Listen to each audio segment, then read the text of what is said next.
In today's video, I'm going to teach you how to use the activity calendar in Pipedrive in 3 minutes. We'll keep it quick and practical so you can immediately find what you need.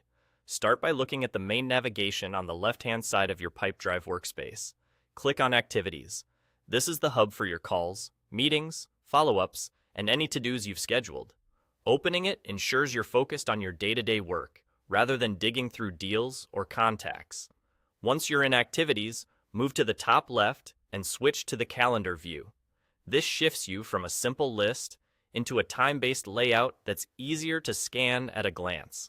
In this view, your activities are grouped into columns for each day of the week, from Sunday to Monday, and arranged in rows that represent the hours of the day. Think of it like a grid, days across, hours down.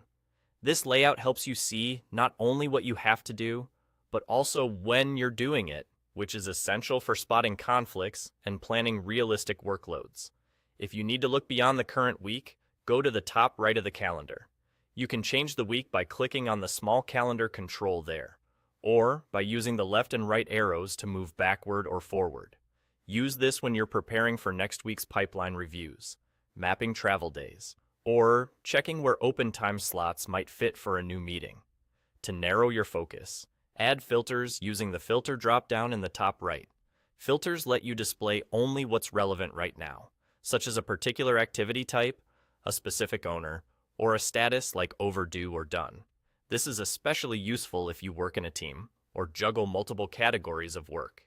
By trimming the noise, you'll make the calendar easier to read and act on. And that's all you need to navigate the activity calendar efficiently. Click Activities on the left, choose Calendar View at the top left, read the grid of days and hours, jump weeks from the top right, and refine what you see with filters. With these basics, you can confidently plan your day, keep commitments visible, and stay ahead of upcoming tasks without getting overwhelmed. Thanks for watching, and feel free to practice these steps until the calendar becomes your go-to planning view.